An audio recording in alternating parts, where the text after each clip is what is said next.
Welcome, welcome, welcome to another episode of The Red Room. I am your host, Shay Samuels, and I'm happy to have you here with us again. We always tell you to make sure you bring a friend, call a cousin, call a brother, call a sister, call somebody and let them know that The Red Room is on. And if they do not get on, they are going to miss a nugget that can help them for the rest of their lives. So make sure you have your pens, your papers, and everything else, your iPads that you need to take notes, because we're going to drop some nuggets on you today. We do need to give a great big shout out to our sponsors. Thank you so much for your support, for your love, and just continually sewing into us so that the Red Room can continue to go on. We want to get into this topic. I'm telling you, you do not want to miss this. I kind of target your audience right before I get to start with the discussion, because I want you to know who to bring on. For this one, I want you to bring everybody. I want you to bring the mamas, the daddies, the cousins, the sisters, the brothers, the nieces, the nephews, the godkids. Everybody needs to be on for this episode. And if they can't make it because they're in school or because they're at work, listen, we want you to send it to them. Why? Because it is so important. This episode is going to bless you tremendously. We're talking today about awareness, how important it is for you to be aware. You know, your mom used to tell you to be aware of your surroundings. And today there's so much happening, not just with our generations, but there's so much happening in the world. Listen, we've just overcome it and we're still going through a pandemic. And every time it seems like we're just about over it, something else comes up. Now we're looking at this season. We're looking at that season. We're looking at flu. We're looking at different strands. And it seems like we're never going to be able to overcome it. And just when you think that might be it, we're still dealing with injustices in the world. We're still dealing with police brutality. We're still dealing with men being killed just because of the color of their skin. Listen, I need you guys to write this word down big: awareness. We have to be aware. Listen, even as we were preparing for this show, I had to think about a way that we would be able to do this where it wasn't doing what the world is doing right now, causing such a divide. Just having the conversation of awareness brings such a divide. A lot of our men are being made mockery of because of them saying certain things that we have been ridiculed for years, and it can cause you such an anger. But we want to bring to you today such awareness. There's no way around it. Listen, there's no way around it. We are living in times, even as times past, we are living in those times. So I want you guys to be aware of what's happening, but not just aware, what you can do to even get you to the place where it doesn't bring you anxiety, where it doesn't bring you depression, where it doesn't bring you fear. Because I know for me, I was really living in some days of fear because I wasn't sure what was going on. When I started to become more aware, I'm going to tell you guys, it hurt me more. And I started saying to myself, I would have rather not know what was going on. But you know what? You can't get around it. If you're on social media, you're going to see it. If you're watching the news, you're going to see it. If you have friends who have been impacted by it, I'm going to tell you that you are going to hear it. It's imperative that you hear it from the right ear, though. It was going to bless me today to talk to you guys about this. But I'm going to tell you, a bit of fear came in because I said, I don't want to cause a divide. So let grace abound you today as we begin to tap into this type of awareness. A few months ago, I actually created a song entitled "Can We Unite?" And this song for me, once I put it out there, I started asking people, can we unite? The majority of the people who did answer that question, they said no. Now, I was surprised about it because for me, the song is really talking from a positive standpoint. Hey, with all the things that are going on in this world, can we unite?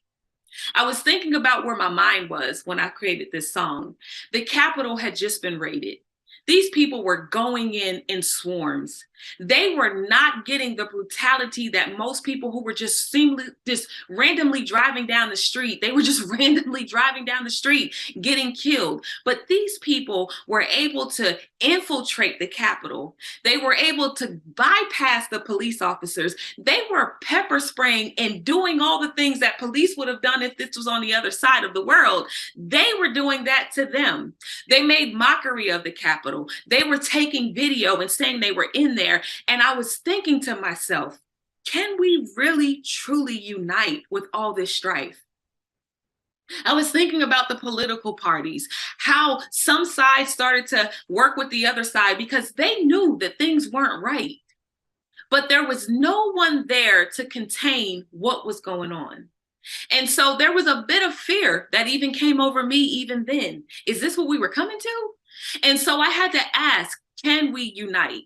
And for those of you who said no, I have to respect the opinion, but we may not be able to unite globally. But can I tell you this? We can unite community to community.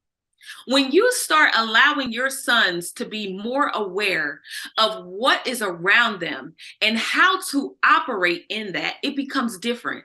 Most of us are saying to our sons, here's a PlayStation, here's some shoes, here's this, here's some jewelry, here's that. We're not educating them or making them aware enough to come outside of the divide.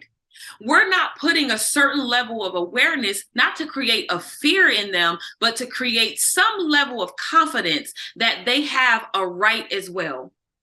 And regardless of when that right seems to be restricted from them, that they still have a right after that. We're teaching our kids to be more combative. We're teaching our kids even to just lie down, that's not even right. To just lie down, to just comply. There's a way that you can do things and be aware and still have a right after this. Listen, this word after this has been coming to me for some time. But even after this, you still have a voice. So now I am challenging you as a community to start building right where you are. We can do this globally, but we cannot do it individually. Can I say that again? We can do it globally, but we cannot do it individually. So you might be asking, Shay, where would you say I need to start with this? I'm going to tell you first, in your home. I'm going to tell you that if you begin to train your family up, start going back in the books, start going back. Listen, it goes way before the Martin Luther Kings, the Malcolm X's. It goes way before the Mandelas, the Abraham Lincolns. You got to go way, way, way, way back. A lot of what we have experienced in life goes before our time, and it goes into slavery. But when you understand the elements of slavery, you'll begin to understand that some of what we're trying to get, it doesn't belong to us even today. Can you imagine your landlord, if you're renting, or your mortgage company, if you own your home, coming in saying to you that you need to give them this, or you need to give them that? You're going to say, no, I bought this. You're going to say, no, I purchased this. This belongs to me. And then they say, but you're in my house. Can you imagine that they're saying, you're in my house? I told you guys, I'm going to try to keep it where it's just awareness, but it goes a little bit deeper than that. Because if you don't have this level of awareness, you'll always begin to fight, not understanding that this is a fight that you possibly won't be able to win when you don't have proper awareness. Sometimes people on air won't talk about these type of things. One, because they don't have the coof to say it without grace. And the other is because they have a lack of awareness that causes more divide. So know that I'm here today to bring you a level of awareness that brings hope. And it starts right in our homes. Do you know you have children that go to school every day, and these kids go to school and they are actually jealous of one another? They are taught to go against their own brother. And when I say brother, I mean by color. Do you know that there are young ladies out there who are coveting other young women because of how long their hair is, or how many bundles were purchased, or what pair of jeans they have on, or what kind of shoes they have on, when there's a bigger adversary out there, and it's not each other? But if you don't teach that in the home, you cannot be effective outside of the home. Let me ask you, how many times have you seen your neighbor and thought, let me speak to that neighbor? How can we come together to make this community better? And that's what I mean by communities beget communities. If you literally start operating effectively in your community, one brings one. You can't do it alone. You cannot do this alone. Do you know how many people try to do what you're trying to do in your anger and in your frustration? But I challenge you today to become aware. But then I also ask the question again, can we unite the world with all this strife? It may seem a bit difficult when you're watching the news because you're watching another person be killed. You're watching another person strangled. You're watching another woman being beat. You're watching this happen and that happen. But let me say this because it's real. Are you not doing this in your own home? Are you not doing this to your own people? And some people might get offended by that, but I'm not saying it to divide. I'm saying it to bring awareness. What are we doing differently than our oppressors? That's just a question I'm asking. I want you to think about it. How the knowledge came to me when I started to think about what people were going through. I was one of those people who would say, this would never happen to me. I go to work, I come home, I take care of my kids, I'm a law-abiding citizen. And then I started seeing law-abiding citizens taking the beatings of those who still didn't deserve it, but may have done something to deserve it. Listen, I'm telling you guys, it is important for us to come together.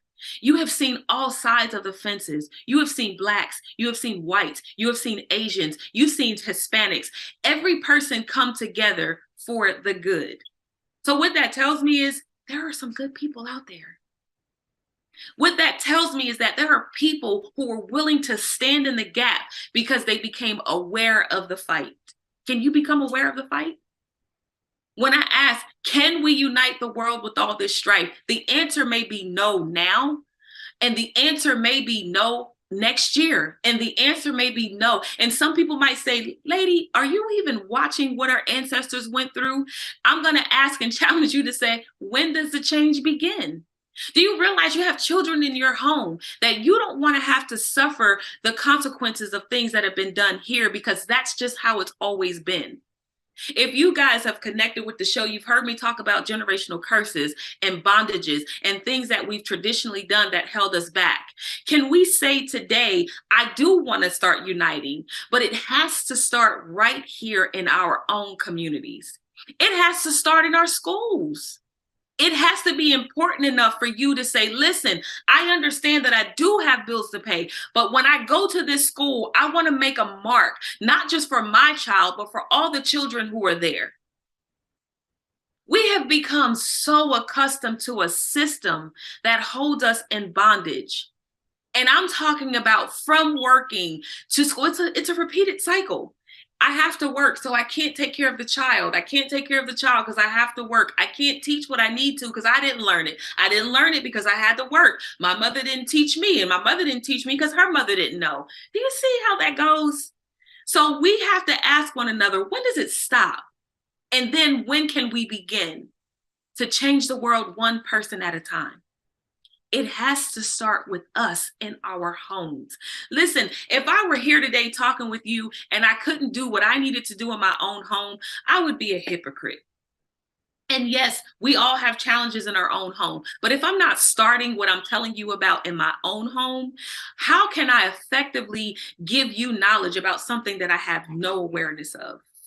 How can I effectively give you something that you need on the other side of this world? How can I effectively do anything for you that you yourself can't do for you yourself can't do? You have to be planted somewhere that gives you the opportunity to just build, to create, to bring to light, bring awareness, study. The Bible says to study to show yourselves approved. You have to study. You have to study. There's not one thing you can do. And if you don't know where to begin, there's so many different resources out there for you to start grabbing a hold of this. But we can't just stop at, well, I'm tired of seeing the police brutality. I'm tired of seeing my people killed. I'm tired of seeing our women beaten. I'm tired of seeing our kids taken. Listen, we all are. But if we cannot get it right in our own homes, our kids are going out unaware. So what's my challenge to you today? Today, I want you to look at where you are. Look at where your families are. Look at what you're providing in the community. Look at what you add to your community. And I'm talking about right in your circle.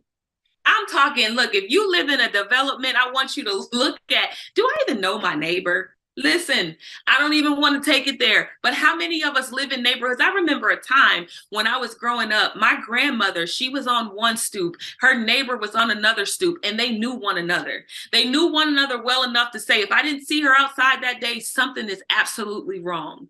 We have gotten so mind boggled with, I got a day to day, I got to worry about me. We have gotten so accustomed to, I have to worry about me, that we're not worried about the person next to us. So I'm challenging you to, and I'm asking you, do you know your neighbors?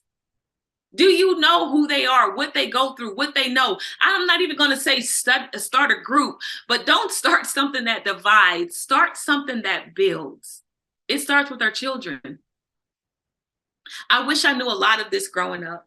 I wish I would be able to just kind of regurgitate what I just did with you when I was younger, but I was so oblivious to it. I've heard of, the slaves, and I heard of, our people oppressed, and I've heard of, different things that really would have allowed me to hate other cultures. But I was raised around a lot of those cultures as well. And it's unfortunate because what they did not understand as a child, I didn't understand as a child. And yet we were all a part of it.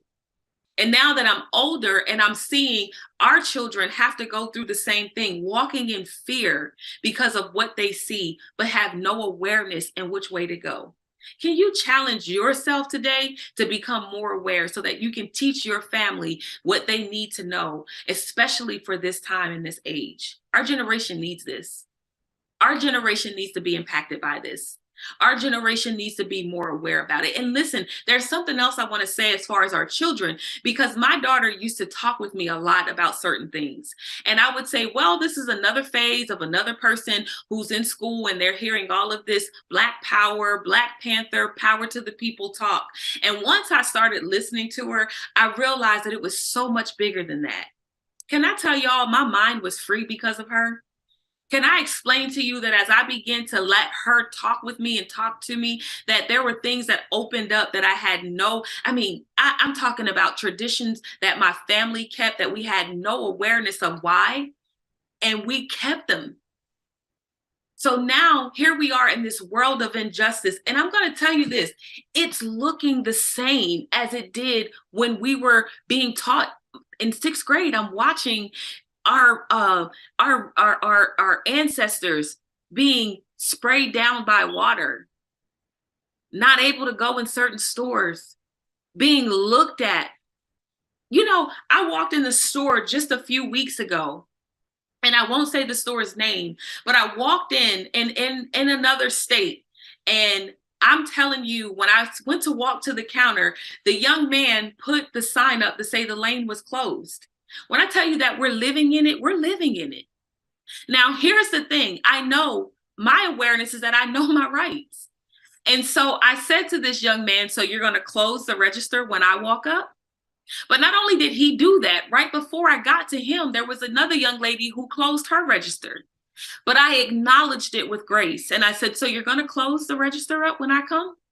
Now, how I know the register wasn't to be closed is because the young man ended up helping me, but the people after, he began to help. So I knew that the register wasn't closed, but let me tell you, gracefully, I knew my rights and I got the service that I wanted. Some of you may get angry when you experience that, which causes things to be even worse. But when you have a certain level of awareness, you'll know that I have a right. And when you can operate in that right, you'll be treated the way that you feel you should be treated, but not the way they want you to be. I'm going to tell you, this is to bring hope, not division, not divide. It's going to happen to you. It's going to happen because that's what the world is accustomed to. But when we can start training our kids, we can start making them aware. You yourself become more aware. How can you fight a good fight if you don't even know what you're fighting?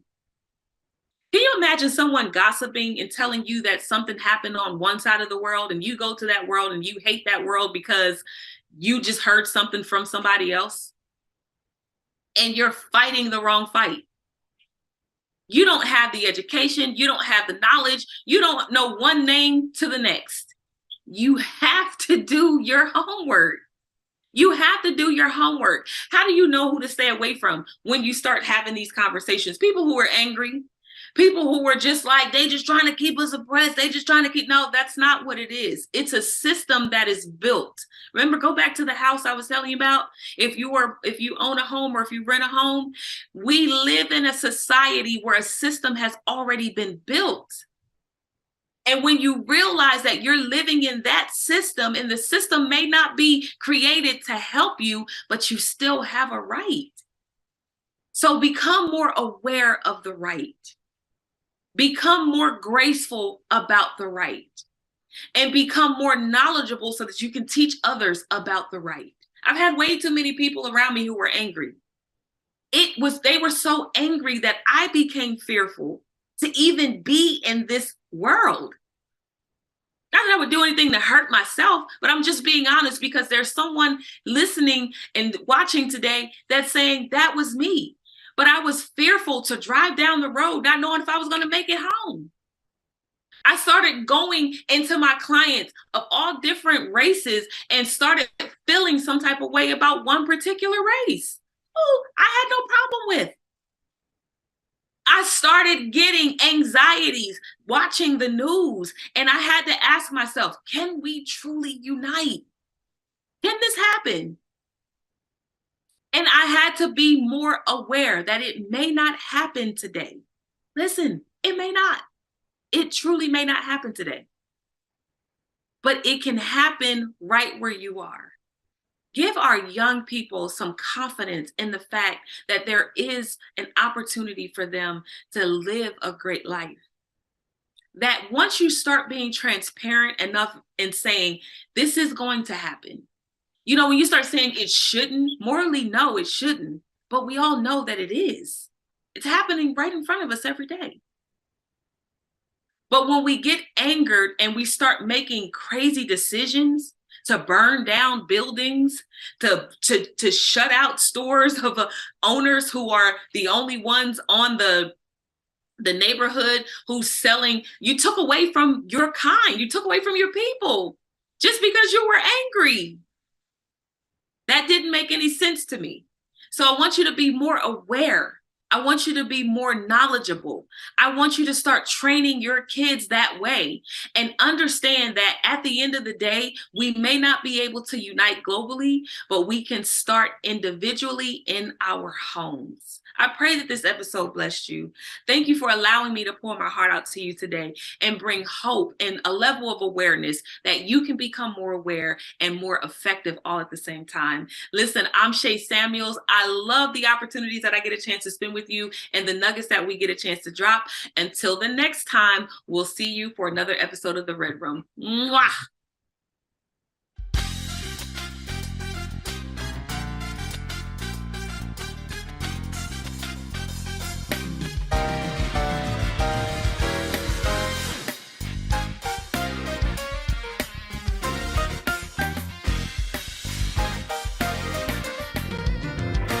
He's alive.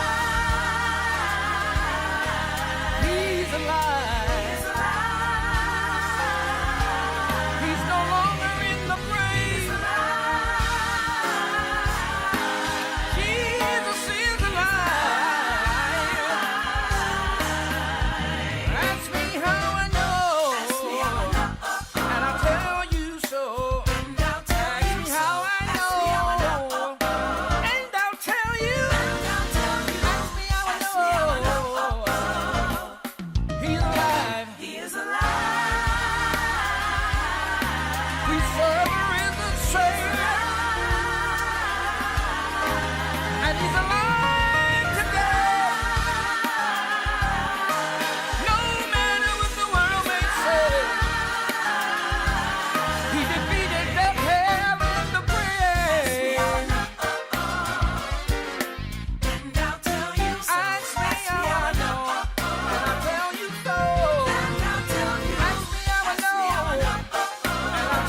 If you ask me if he changed me, yes he, yes he, yes he, yes he. Oh my goodness, yes he did. If you ask me if he changed me, yes he, yes he, yes he. Are you saying Jesus changed you? Oh yes he did. If you ask me if he changed me, yes he, yes he, yes he, yes he. Oh my goodness, yes he did. If you ask me if he changed me, yes he, yes he, yes he. Are you saying Jesus changed you? Oh yes he did. Don't get upset, I'ma take you back. You can go with me, you can check facts. You can ask family, you can ask all them dudes that was with me, said they had my back. You can ask hood dudes living on the street. Them same dudes you can see me on E. Man, that boy didn't change, got touched by the man upstairs. Man, that's so rare. I didn't do it cause I wanted to. God called me, I heard him do. All the other voices were destructive. God gave me good news. He said that he would change me if I gave up, surrendered it. Did it, took a minute, testimony, show and live it. If you ask me if he changed me, yes he, yes he, yes he, yes he. Oh my goodness, yes he did. If you ask me if he changed me, yes he, yes he, yes he. Are you saying Jesus changed you? Oh yes he did. If you ask me if he changed me, yes he, yes he, yes he, yes he. Oh my goodness, yes he did. If you ask me if he changed me, yes he, yes he, yes he. Are you saying Jesus changed you? Oh yes he did. Got caught up, that's true story. Grew up in church, that's true story. Saved as a young boy, that's true story. Didn't mean nothing, man, that's true story. I'ma tell this truth in the midst of my story. Yeah, I got proof, the results on more. This thing real, can't come back on the peel. He turned up on the grill, this he hot. Lake fire burn, don't stop. Think about it, giving me chills. I don't wanna go there, ask for a change. Took me back when I first got saved. Gave it up, man, I just got played. When I walked out, man, I should've just stayed. That was easy, should've just prayed. I know that now, I got some age. Slow this down. Holy Ghost, High on Jesus. overdose. Wanna know how? Take some notes. Here's the first thing. You should know. Just repent, Ask forgiveness then be baptized. in his name. You will come up, Not the same. speak in tongues. Now you're saved. I didn't do it cause I wanted to. God called me, I heard him do. All the other voices were destructive. God gave me good news. He said that he would change me if I gave up, surrendered it. Did it, took a minute, testimony, show and live it. If you